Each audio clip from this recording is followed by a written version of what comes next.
vivir en una sociedad del espectáculo. ¿Y qué tiene de malo eso?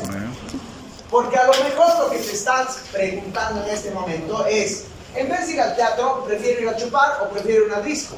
¿Qué problema? ¿Qué problema hay con eso? Libertad. Resulta que, a ver, silencio por favor, si quieren comentar algo, levanten la mano. Básicamente, eso significa estar viviendo en un mundo cuyos valores, principios y objetivos son muy distintos a otro mundo en el que vivíamos. ¿Cuál es mejor? Ya no puedes entrar. ¿Cuál es mejor? ¿Cuál es peor? Eso es lo que nos toca analizar. El pensamiento o el tema que estamos viendo se llama la civilización del espectáculo, un concepto propugnado ya hace muchísimo tiempo por Guy Debord, pensador francés, que sin embargo va a tener muchísimo impacto en la cultura norteamericana y después en la cultura mundial. ¿Qué es lo que plantea Debord? Básicamente, ¿en qué consiste su análisis y su lógica? Atrás en el tiempo, en los años 60 y en los años 70, se vivió en una especie de bienestar económico. La mayoría de los países del mundo tenían un sistema basado en el Estado era protector. ¿Eso qué significa? Básicamente vivir en una sociedad de Estado benefactor. ¿Eso qué quiere decir? El Estado cargaba con los costos de la educación, con los costos de la salud y con los costos de la cultura. El Estado protegía esas áreas. Por lo tanto, el Estado se hacía cargo a través de programas, por ejemplo, de seguros médicos, a través de seguros en sindicatos, a través de programas culturales. Digamos, venía la Orquesta Filarmónica de Praga a dar un concierto a Nueva York. El Estado pagaba eso. El Estado tenía bajo su manto protector temas tan importantes como la salud, como la educación y como la cultura. A eso se le llama estado de bienestar. ¿Por qué hacía esto? Porque había mucho dinero, mucha plata. Había básicamente una explosión de los recursos naturales.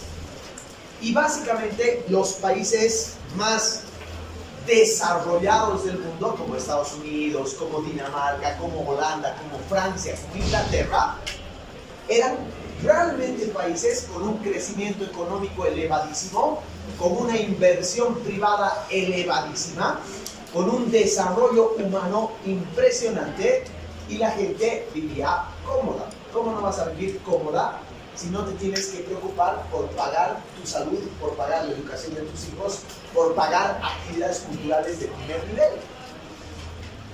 Entonces, eso hizo que allá por los años 60 y 70 se viviera en un estado de bienestar. Si la mayoría de la gente no tenía que pagar por su salud, no tenía que pagar por su educación y no tenía que pagar por sus actividades culturales, lo que existía es que la gente tenía capacidad de ahorro. Los bancos estaban llenos de ahorristas. El Estado, los bancos, estaban garantizando una inversión, tanto pública como privada, porque la gente tenía ahorritos. Y si tenía ahorritos, la gente podría dedicarse al consumo.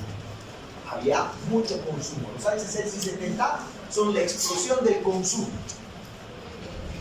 Podías tú comprarte a plazos, ya que tenías ahorros, podías comprarte a plazos un buen auto, podías comprarte una buena casa, podías comprarte básicamente todo lo que significa amoblar tu casa, podías comprarte tecnología de punta, podías estar al alcance de todas las cosas que se venden a nivel de consumo. Tenías esa capacidad. Pero más importante que eso, tenías para tu consumo cultural. ¿Qué es el consumo cultural? Podías darte el lujo de ir todos los días al cine. Podías darte el lujo de ir todos los días a, no sé, a proyecciones audiovisuales, a eventos teatrales, a eventos de todo tipo que tienen que ver con la cultura. Entonces, se vivía realmente en sociedades donde la gente no solamente consumía, ¿no?, cosas materiales, sino que consumía cultura. Por eso también el movimiento hippie es tan importante. Por eso también las artes en todos sus niveles se desarrollan de una manera impresionante durante la década del 60 y del 70. Porque, entre otras cosas, chicos, había posibilidades económicas.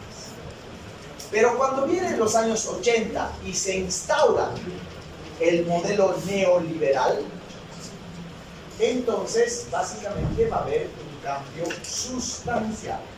¿En qué consiste ese cambio sustancial?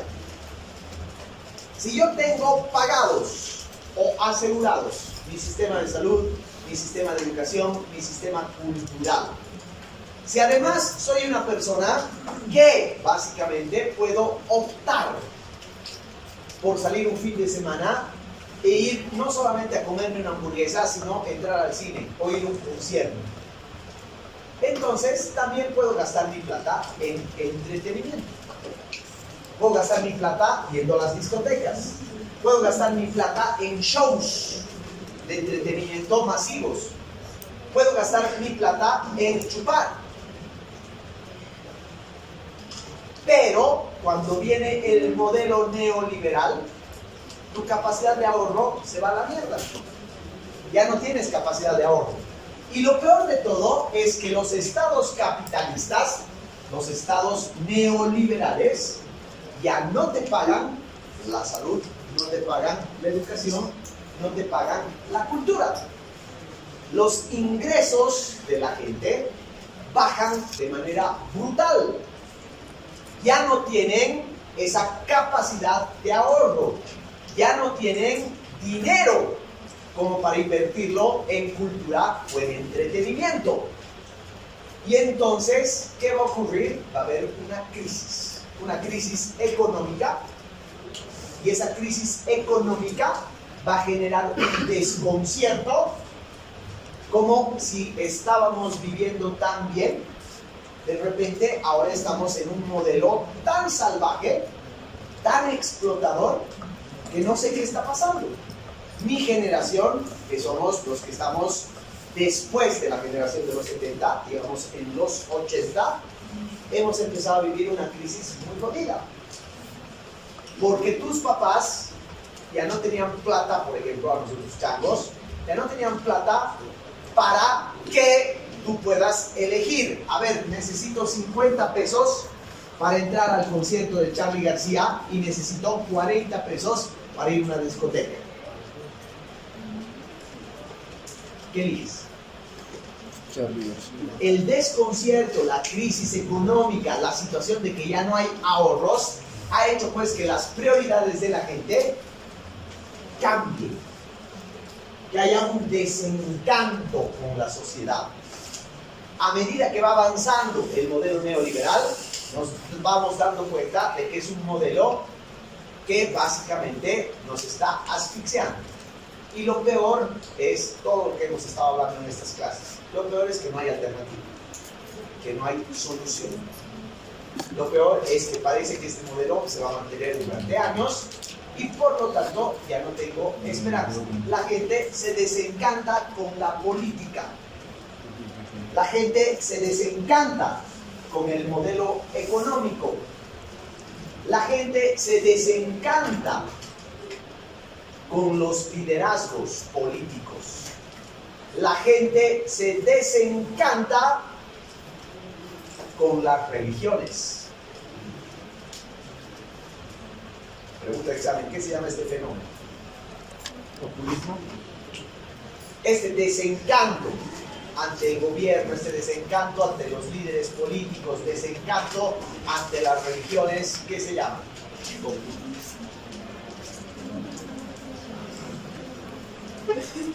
En 2 semanas hay examen.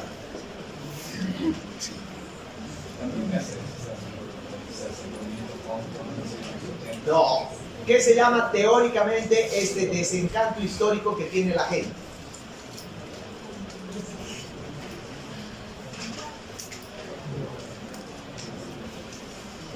John Gray.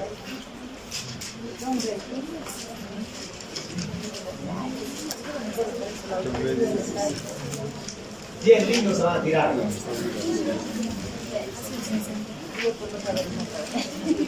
Se llama muerte de las utopías. La muerte de las utopías no es más que un desencanto, ante todo. Entonces, así como hemos visto que ante este desencanto hay gente que se va aferrando al populismo, otra gente se va aferrando a las religiones, hay gente que a la política le interesa un carajo y al mismo tiempo la religión le interesa otro carajo. Entonces, ¿en qué pone su esperanza? En nada. La idea es vivir la vida loca, como lo dijo en su momento Ricky Martin, que es un pelotudo, pero le acertó con su cancioncita, que es básicamente eso. O Celia Cruz dijo, la vida es un carnaval. O el Papirri dijo, ahora que tenemos, bien le cascaremos. ¿Qué quiere decir esto, chicos? En términos más coloquiales, ya que no hay esperanza, ya que no hay futuro, ya que no va a cambiar toda esa huevada, entonces nos dedicaremos a disfrutar y a vivir cada momento. Carpe diem. Voy a disfrutar al máximo cada momento. Lo que tenga lo voy a gastar en el disfrute, en el deleite, en el espectáculo. Esto no tendría por qué ser malo o negativo. El problema es que hemos llegado a un punto, dice Guy, en el cual tu prioridad es la joda. Tu prioridad es el espectáculo. En este momento histórico, por lo menos podías combinar. Entonces llegaba un punto en que te saturabas de la joda y te ibas a un concierto o a una película o a un festival de danza.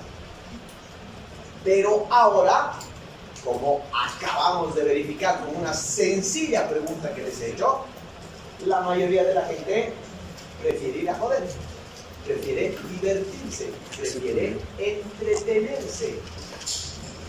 ¿Qué significa entonces el concepto de sociedad del espectáculo? Significa priorizar el espectáculo y el entretenimiento como formas de vida. Por encima de la cultura, prefiero el entretenimiento. Por encima de la semana del cine, prefiero la fiesta de bautizo. Por encima de sentarme en un seminario a discutir sobre, qué sé yo, los proyectos ecológicos que deberíamos implementar, prefiero irme a un concierto de Shakira. ¿Qué ha pasado en ese momento? Una crisis moral. Más que moral, una crisis de valores. Donde la cultura, la educación, el conocimiento ya no tienen tanto valor como el disfrutar, el vivir la vida, el divertirse. Ciertamente divertirse no está mal, pero ciertamente no puede ser que sea lo único que hagas. Porque cuando dejas de lado la cultura, la educación, el conocimiento, la reflexión, ¿qué pasa contigo?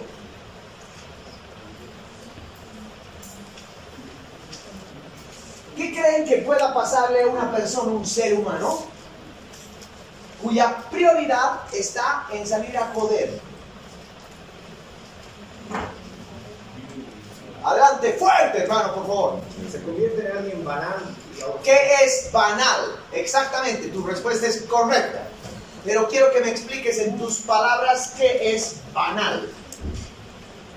Sin trascendencia, que le gustan las cosas pasajeras. Ni yo lo hubiera dicho mejor. La banalidad es intrascendencia. La banalidad es lo contrario a la profundidad. La banalidad significa vivir básicamente cegado en un mundo absolutamente superficial, incapaz de cuestionarse nada, incapaz de cuestionar la realidad, incapaz de cuestionarse a sí mismo. La banalidad llega a tal punto que atraviesa la academia, atraviesa los medios de comunicación, atraviesa la cultura, atraviesa el arte, y por lo tanto estamos viviendo en una sociedad banal, una sociedad de seres banales, superficiales, poco profundos.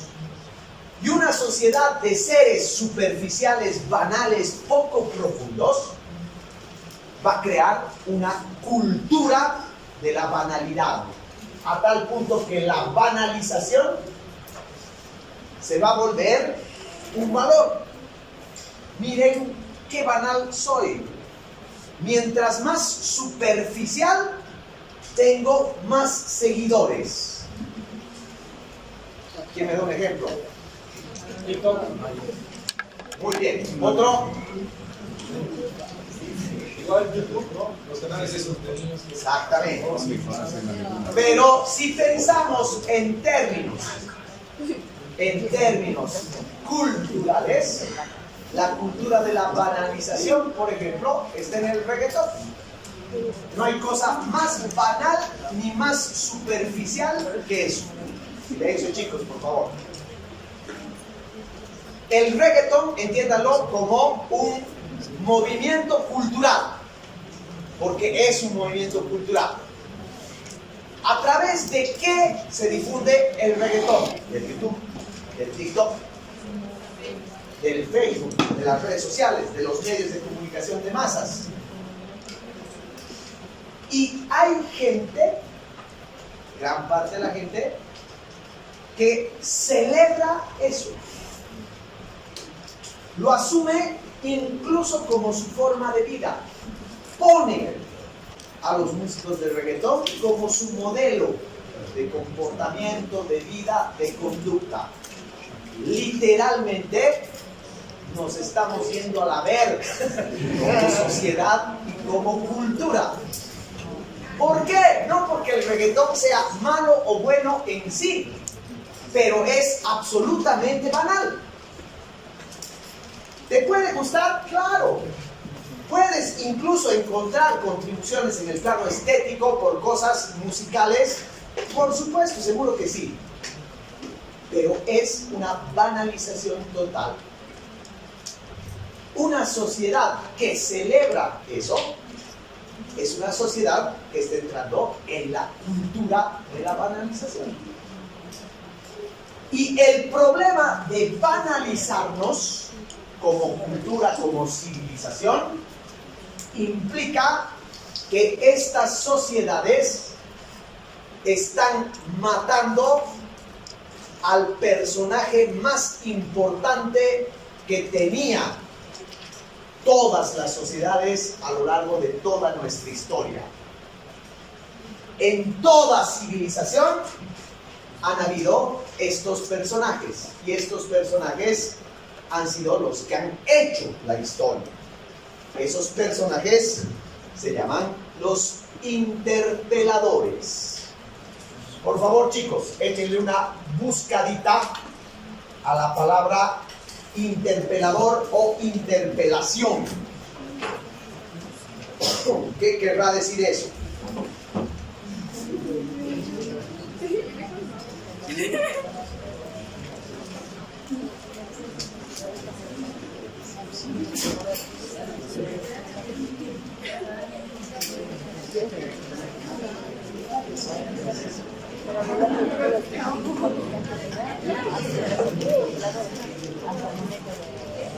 ¿Quién encontró? Adelante, fuerte, por favor, ahorita ya, silencio. A ver, chicos, silencio. Exigir explicaciones sobre un asunto, especialmente si se hace con autoridad o con derecho. Muy bien, lees excelente. Ahora explicamos. ¿Ya se entendió?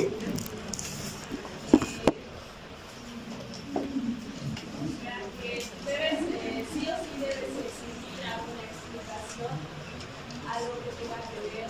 Muy bien. Hasta ahí me basta tu explicación, es clara. Un interpelador es el que pide explicaciones. Ahora, dame un ejemplo, o denme, chicos, ejemplos de ese rol interpelador. Dime ahí atrás, por favor, fuertecito. Podría ser la María Galindo, Excelente. Ahora, dime por qué. porque antes se interpela a toda la sociedad del Estado. Bien. Sí, dime, hermano. Así serían todos los abogados. El interpelador, ser interpelador, no es una maestría, no es una licenciatura, no es una habilidad, es una forma de vida. Es una forma de vida ligada a la razón, una forma de vida ligada al conocimiento y una forma de vida ligada básicamente a la rebeldía. Todo interpelador es rebelde. ¿Qué quiere decir rebelde? Rebelde quiere decir que no se conforma. El interpelador es lo contrario del conformista. Cuando tú le dices a tu papá, quiero salir esta noche, y tu papá te dice, no, y tú le dices, ¿por qué no? Me he portado bien toda la semana, he cumplido todos mis deberes, he lavado el auto, entonces, ¿por qué carajo no voy a salir? Estás interpelando, estás cuestionando, estás haciendo saber que no le estás faltando al respeto, sino que estás poniéndote en una actitud de preguntar ¿por qué? El interpelador en toda sociedad es aquella persona, son aquellas personas que se han dedicado a cuestionar la autoridad, a cuestionar las normas, a cuestionar las reglas, pero no desde un punto de vista meramente de rebeldía sin causa y de decir no quiero, sino básicamente de exigir respuestas. Es lo que Nietzsche en algún momento llamó el superhombre. Para Nietzsche existen dos tipos de personas. El prohombre, que es quien se agacha ante las leyes, baja la cabeza y obedece. El superhombre es la persona que levanta la cabeza y cuestiona y pregunta y dice ¿por qué? El interpelador es ese superhombre nietzscheano que a lo largo de toda la civilización humana ha jugado el papel de ser el cuestionador.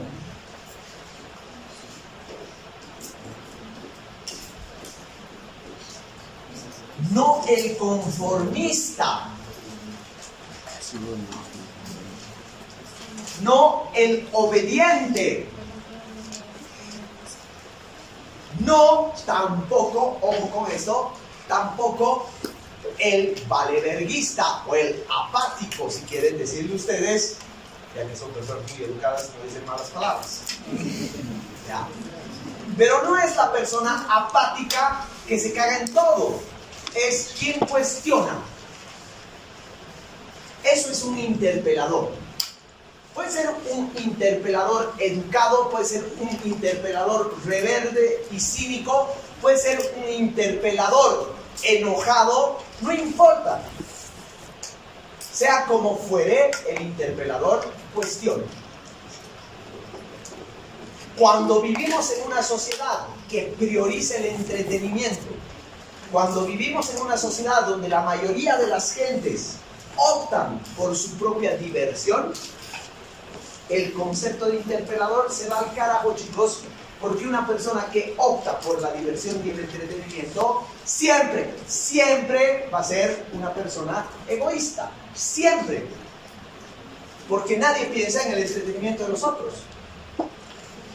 Todos piensan en el entretenimiento en función tuya. Entonces, vivir en una sociedad que prioriza el entretenimiento es vivir en una sociedad de egoístas, banales, obedientes. Y poco a poco, esa cultura de la obediencia, de la banalización, a ver, dejen de molestar, por favor, se convierte rápidamente en una sociedad donde los interpeladores están perdiendo su importancia, perdiendo su relevancia y perdiendo su papel.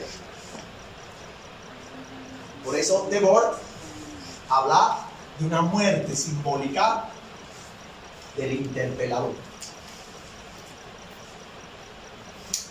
La sociedad del espectáculo produce un tipo de cultura en la cual ya no hay cabida para esos personajes que interpelan, para esos personajes que cuestionan.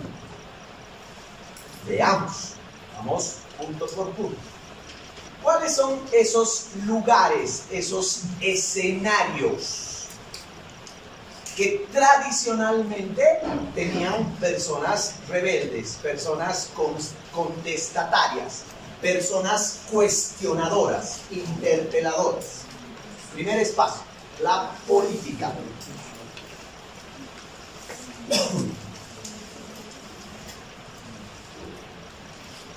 Si no hubiera sido por los interpeladores, jamás hubiera existido una revolución rusa, o una revolución francesa, o unas guerras de la independencia. ¿Quién era Bolívar? ¿Quién era Sucre?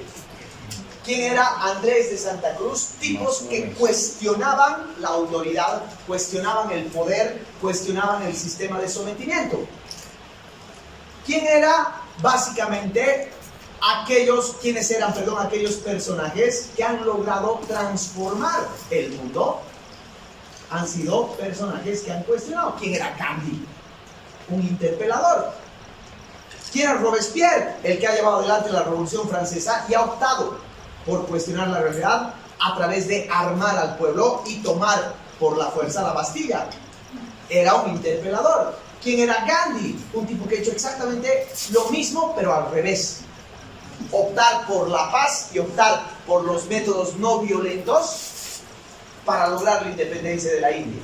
¿Quién era Martin Luther King? Un tipo que, optando por el discurso de paz, ha logrado hacer que los negros tengan un derecho tan simple como el de votar. Esos han sido interpeladores. La política es el lugar central del interpelador. No puedes concebir política sin interpeladores. Pero ¿qué ha pasado de un tiempo a esta parte? Solo pónganse a pensar si establecemos una comparación en nuestro medio. Desde la muerte de Marcelo Quiroga Santa Cruz, bueno, tal vez un poquito en los años 80, pero desde mediados de los años 90, no hay un solo político que se pueda, digamos, identificar como un interpelador. No hay uno solo. Les juro, 1000 veces he hecho el ejercicio de buscar a alguien, un político interpelador, un diputado interpelador, y no he encontrado. No he encontrado. Dime, hermano. El Bukele. Peor todavía, te voy a explicar por qué no es. Pero digamos que se opone al sistema capitalista de Estados Unidos de dominación. Claro, el Evo o sea, también se opone. El Evo no decía esos adoctrinamientos, digamos. Escúchame, hermano. Escúchame. Voy a responder a todas tus dudas. ¿Qué es lo que ha pasado a partir de los años 90 en la política a nivel mundial? En primer lugar, chicos, la política ha cambiado de escenario. del lugar. ¿Dónde era el escenario tradicional de la política? Era el Parlamento. A ver, si revisan, he visto en el YouTube algunas cosas. Tú lo escuchamos hablar a Marcelo Quiroga de Santa Cruz en el Parlamento, tranquilamente 3-4 horas, cuestionando al poder. Por eso lo han matado. Cuestionando las cosas. ¿Cuál era su fuerza discursiva? Ahí el Parlamento, o la plaza, o el cuerpo a cuerpo con los vecinos, con los sindicatos, que eso es lo que ha hecho al principio el Evo. Antes de ser presidente, uno de los más grandes interpeladores del poder ha sido el Evo. ¿Y dónde lo hacía? Lo hacía en el sindicato, lo hacía en los grupos sociales, lo hacía en las reuniones de vecinos. Ese era el escenario tradicional de la política. Pero con el tiempo la política ha ido cambiando de lugar. Por ejemplo, la televisión. Si no aparecías en tele, no existías. ¿Cuál es el problema de la televisión?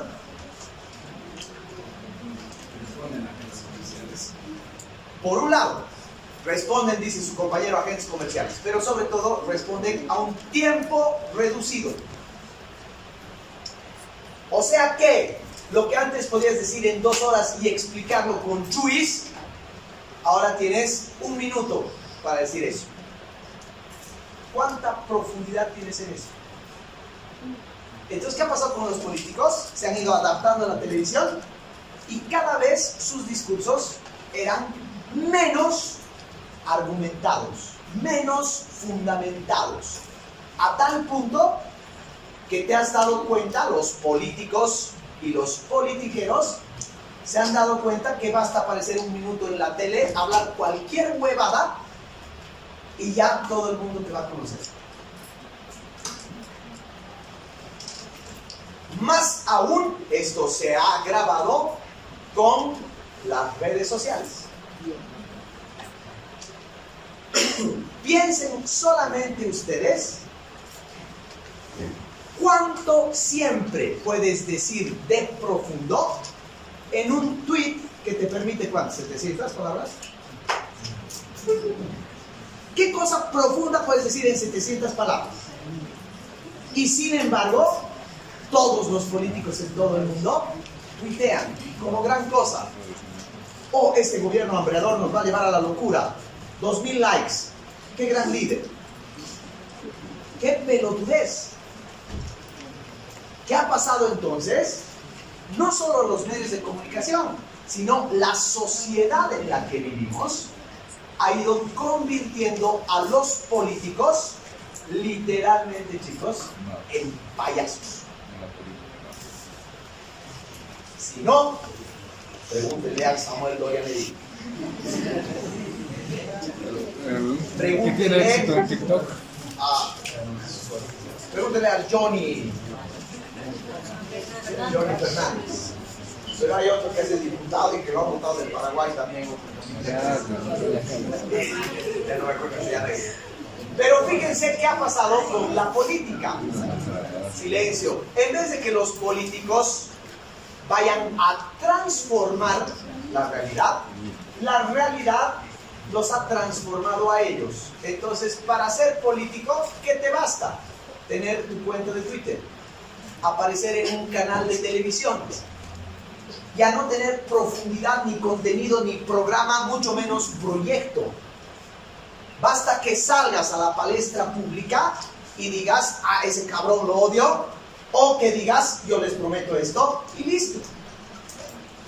Pero lo peor es que la gente vota por ellos, porque la gente te exige y te demanda que seas bárbaro. ¿Qué ha pasado con la política? Ha entrado, como dice John Gray, en ese populismo peligrosísimo.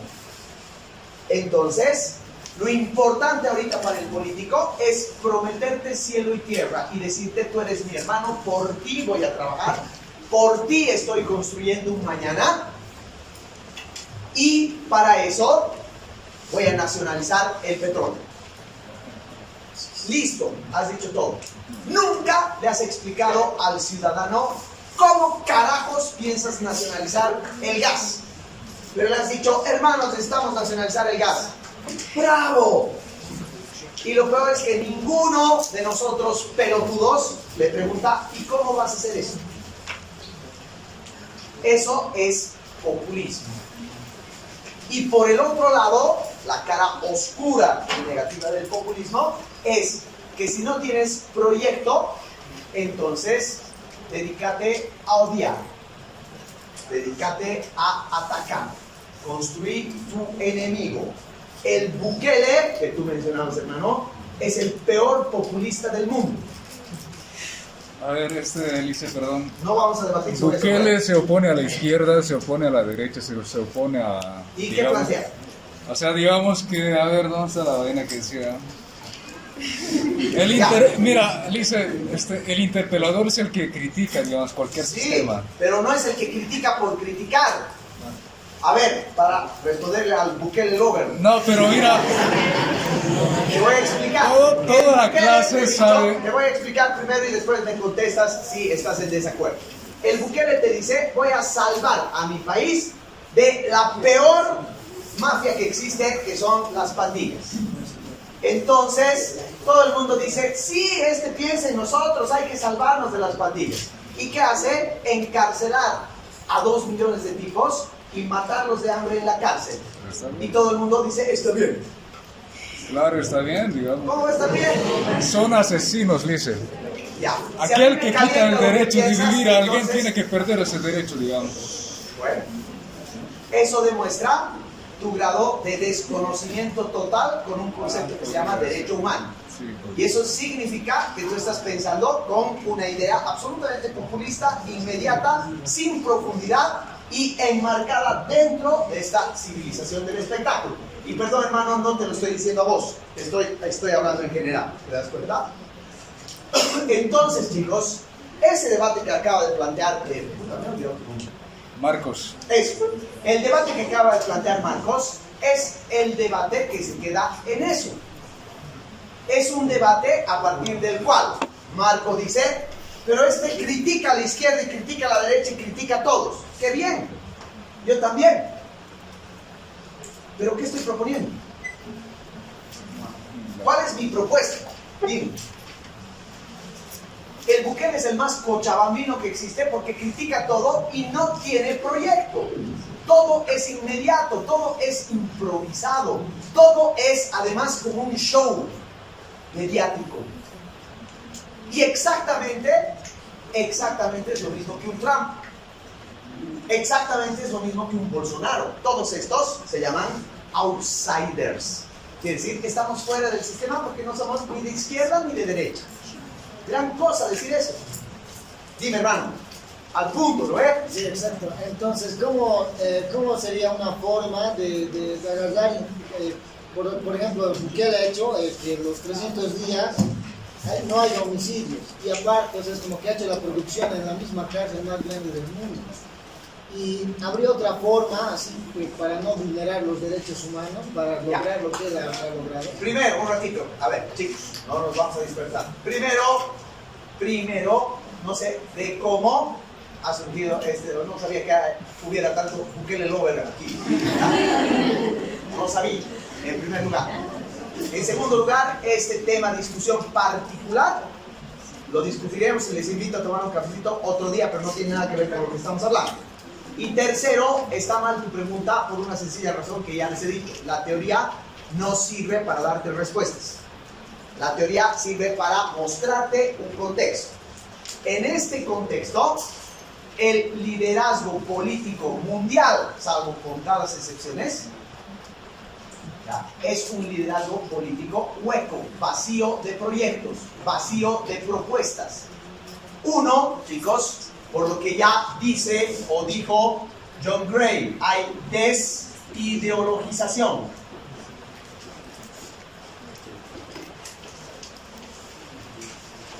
Y si hay desideologización, entonces no tienes proyecto. Y si no hay proyecto, lo único que pones, o lo único que planteas, o lo único que ofreces, son acciones inmediatas, o sea, parches. El político ha empezado a convertirse en un ser mediático. ¿Cómo llegas a los medios?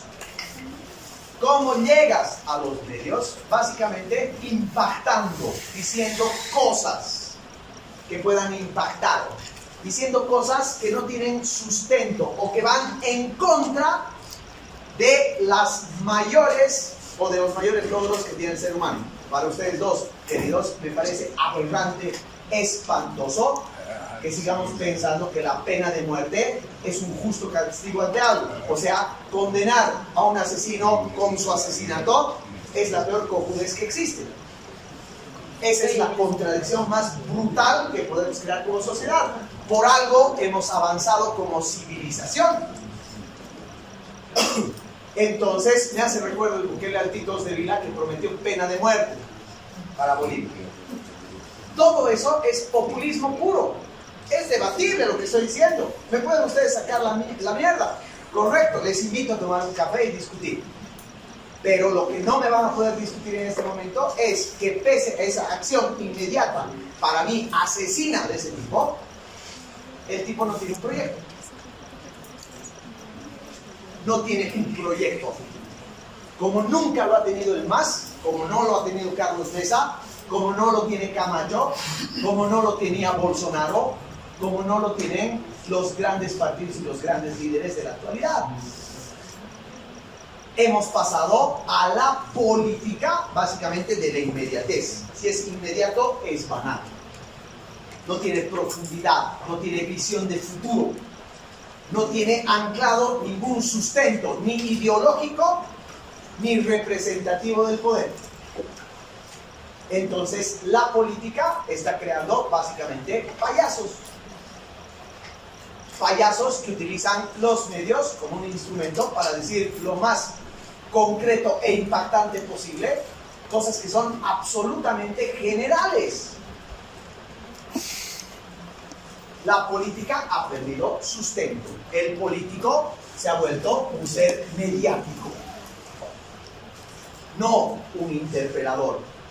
No me sirve de nada a mí un tipo que me dice no soy ni de izquierda ni de derecha. No me sirve de nada esa crítica. Es absurda, es banal, es ridícula. ¿Por qué? Porque me ha dicho eso. Y no me ha dicho por qué. Primer punto. Vamos a hacer una cosita, por favor. Yo sé que esto levanta debates y levanta errores.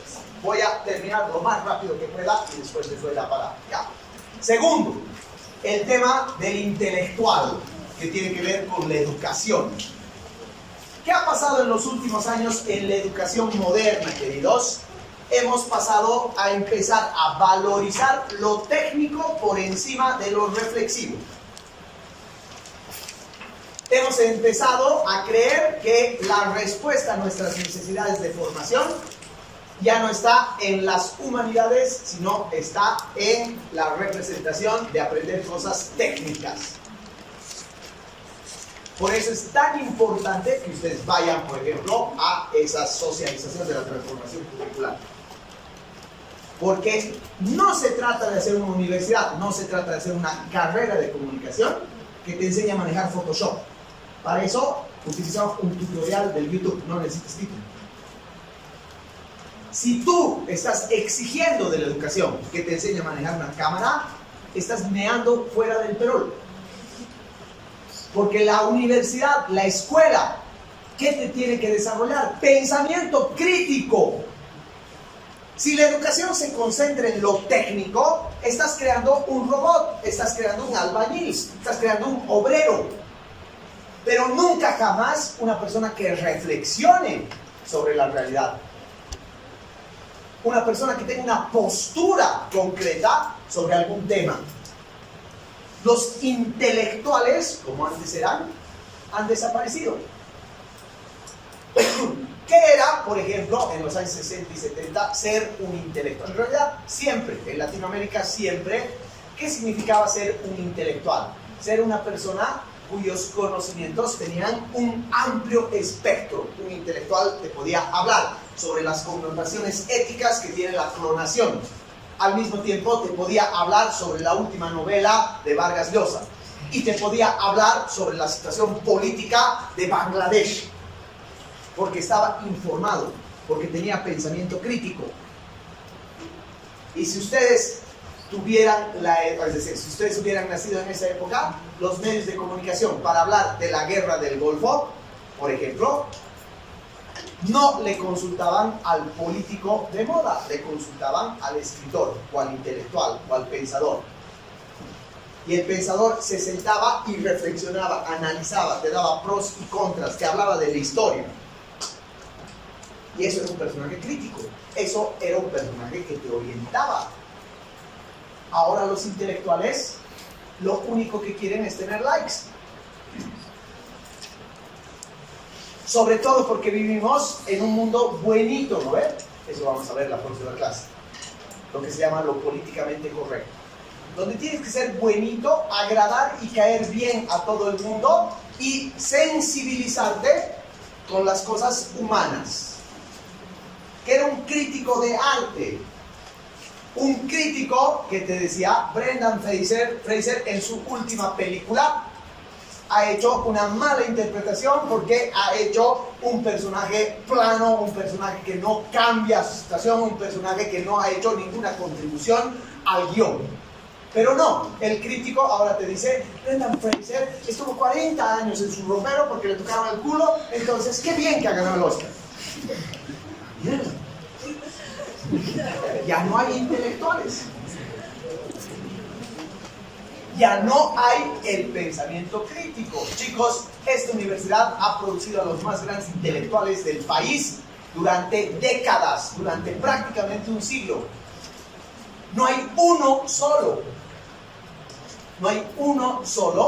que haya producido un texto que sea útil para una transformación, para un cambio. Todo se queda en el pensamiento superficial. A ver, vamos a analizar cómo existe la violencia de género en la universidad. ¿Qué voy a hacer? Encuestas. Entonces van a preguntar, ¿alguna vez has sido víctima de acoso sexual? Sí, varias veces. ¡Oh, qué terrible en la universidad! A esa mierda se dedica. Esa es la huevada que hace. ¿Quién analiza el problema? ¿Quién da luces de solución? ¿Quién siquiera propone un proyecto para luchar contra eso? Esos son los intelectuales que queremos a la mierda. Es un intelectual payaso, es un intelectual tuitero, es un intelectual de likes, es un intelectual que quiere caer bien, que habla de los temas coyunturales y siempre se pone del lado que le traiga mayor beneficio, rédito y fama. Pero el intelectual que cuestiona, el intelectual realmente que hace una crítica ácida de las cosas, entonces lo conocen. El más grande intelectual de Bolivia se llama Hugo Celso Felipe Mansilla.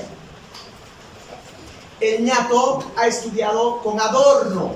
¿Saben lo que es eso? Ha sido discípulo de Adorno. Es uno de los más grandes, si no el más grande exponente del pensamiento ilustrado en América. Pero el tipo ha hecho unos artículos y unos ensayos en que ha sacado la mierda al indigenismo, le ha sacado la mierda a la izquierda, le ha sacado la mierda a los movimientos regionalistas. Entonces nadie lo quiere. ¿Saben dónde trabaja? En un escritorio del Banco Central, contando cheques. El más grande intelectual de este país.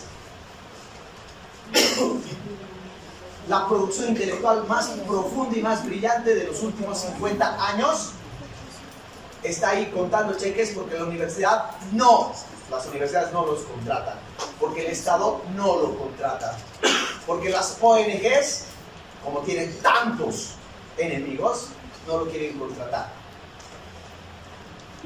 Y así está este país. Entonces la banalización del mundo intelectual pasa precisamente porque ya no nos interesa, ya no nos importa la formación humanística. Lo que nos interesa es la formación técnica. ¿Para qué queremos técnicos? Si lo que quieres es reflexionar sobre la realidad, cuestionar la realidad. Entonces, no habiendo intelectual, no hay crítica. el papel del intelectual se ha perdido, se ha podrido, se ha disgregado de tal forma que no hay reflexión ante las cosas. Y eso tiene que ver con el sistema educativo, porque los intelectuales salen de la universidad, los intelectuales salen de la producción intelectual. Tercero, los medios de comunicación, el periodista. Antes de volverse un político cobarde, el Carlos Mesa era un gran y extraordinario periodista.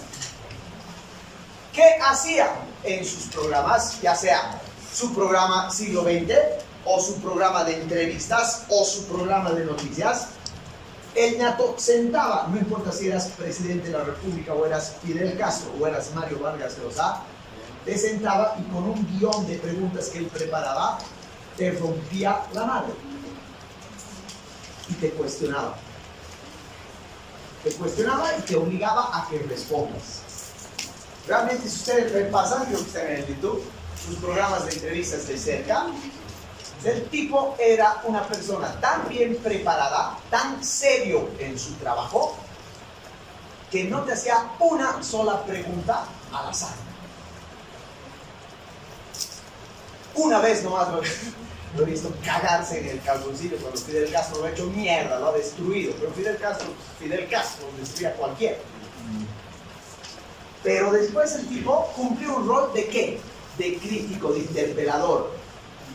El ñato fue candidato a vicepresidente por el MNR con el Gonzalo Sánchez de Lozada, pero lo entrevistó y lo destrozó.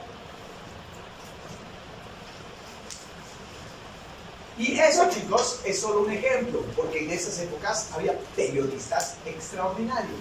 Todavía hay algunos, sobre todo en la prensa, o sea, en el periodismo escrito. Pero la mayoría de la prensa o el periodismo, aquí y en todas partes del mundo, ha entrado en una lógica que es absurda. Se llama el infoentretenimiento. ¿Qué consiste el infoentretenimiento? Como vamos a ver más adelante en la materia, a raíz de la Primera Guerra del Golfo, se ha empezado a construir la información desde otro paradigma, desde otro punto de vista. ¿En qué consiste?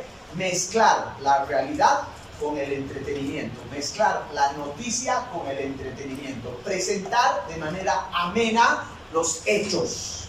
Y entonces, ¿cuál es el resultado de eso? Tienes un informativo de cualquier canal en que te están presentando como, no sé, se ha dado una revolución tremenda en la guerra de Ucrania y que han sido degollados 150 personas, y al tiro te están contando que la Miss Santa Cruz se ha casado con no sé quién.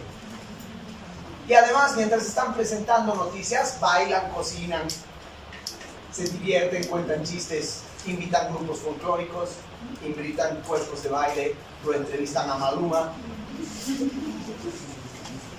No me jodan. El paradigma de la información como el hecho orientador de la sociedad ha sido sustituido por el paradigma de entretener mientras informas. Por lo tanto, ni informas ni entretienes. Te has vuelto la más pura y absoluta banalidad en todo el sentido de la palabra, particularmente la televisión y las redes sociales. Como les digo, todavía yo conozco al menos unos 3 periodistas de gran nivel en periódicos. Pero, la realidad es esa. El periodista se ha vuelto simplemente otro showman, otro payasito. A tal punto que vean ustedes la relación. ¿Cuántos candidatos a la presidencia, a la alcaldía, a la gobernación conocen que han sido primero periodistas? No quiero decir nombres, pero el Roberto Perroja, por ejemplo.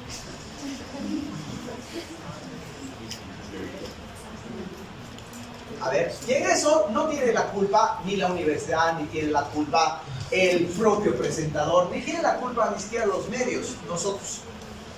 Nosotros somos los cojudos.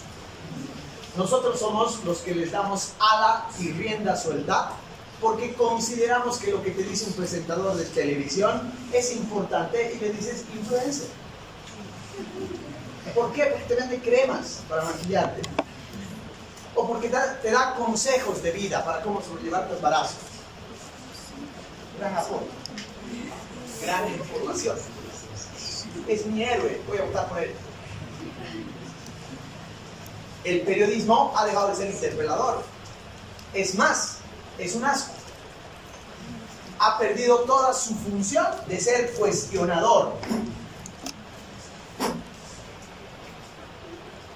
El más grande periodismo a nivel mundial, por lo menos uno de los más espectaculares, siempre ha sido el periodismo norteamericano. El Washington Post ha logrado lo que ningún político ha logrado nunca en los Estados Unidos: descubrir la mentira de un presidente y destapar todo un escándalo, el escándalo de Watergate, hasta el punto de que el presidente ha tenido que renunciar. No por la acción de la oposición, por la acción de los medios que el Washington Post destapa. Vean una película que se llama Todos los hombres del presidente. Eso es periodismo. Eso fue el periodismo. Aquí en Bolivia las radios mineras hacen un periodismo contestatario tan brutal que han tirado dictaduras.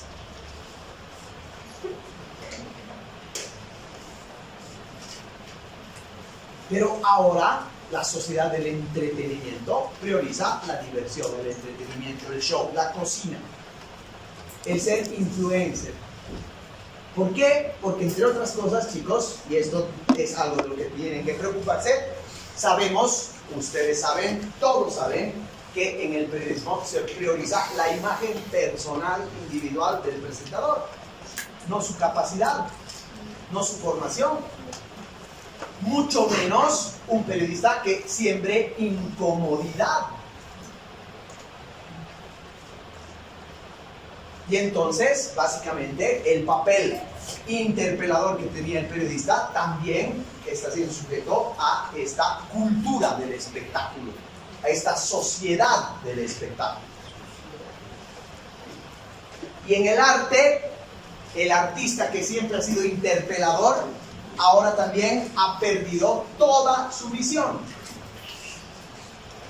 El arte que llaman en su gran mayoría, no todos, hay grandes artistas todavía que yo reconozco y respeto, pero la mayoría de las artistas hoy día entran dentro de esa etiqueta que se llama el arte contemporáneo. ¿Qué es el arte contemporáneo? No sé si han visto en el Facebook hace un año, creo, o hace 2. Se ha vendido por millones de dólares una obra que ha hecho un tipo que consiste en un plátano pegado con scotch a la pared. ¿Por qué existe eso?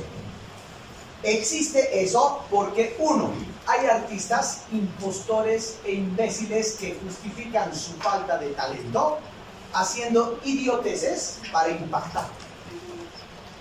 Entonces, aquí hay artistas contemporáneos que dicen, no, ya no importa la técnica, no importa la visualización, no importa el trabajo, no importa la inspiración, lo que importa es impactar. Entonces voy a aparecer desnuda ante todos y me voy a echar pintura. Y a ese artista impostor existe un crítico alcahuete que dice, qué gran obra de arte. Que dice, sí, qué cosa espléndida, está rompiendo con todas las estructuras del arte tradicional, patriarcal y machista de esta sociedad. Y existe un público ignorante que simple y llanamente repite una moda conceptual. ¿Qué ha pasado con el arte? Ha perdido su carácter interpelador. Los artistas justifican. De verdad, no, nada de lo que les estoy diciendo es un invento o una exageración. Yo he visto obras de arte contemporáneo, exposiciones de arte contemporáneo. Entonces, un niño pone una escoba contra la pared y un basurero. Al artista le preguntas, a ver, explícame qué significa. No, el significado lo tiene que dar el espectador, es el público que le da el sentido, ¿no? Entonces tiene un cojudo y le da el sentido. Sí, esa escoba representa la forma en que tenemos que barrer la corrupción del país. ¡Qué profundo! ¡Qué mamada! Eso es simple y llanamente, chicos, por un sentido de que ahora en el arte ya no tiene valor la técnica, el oficio. Cualquiera puede ser artista. y fingir ser artista y encima hacerse rico como artista. ¿Y qué vienen por ellos? Pero su papel interpelador ya no existe. Su papel interpelador ha concluido. El artista, en ese sentido, ya no tiene función. Es un impostor. Porque encima todo es arte. Todo es arte. Y es mamada. La mayoría de las cosas que se venden como arte son espectáculos. Lo que te dicen que es arte y cultura se ha convertido en un espectáculo. El corso, por ejemplo, el carnaval de Oruro.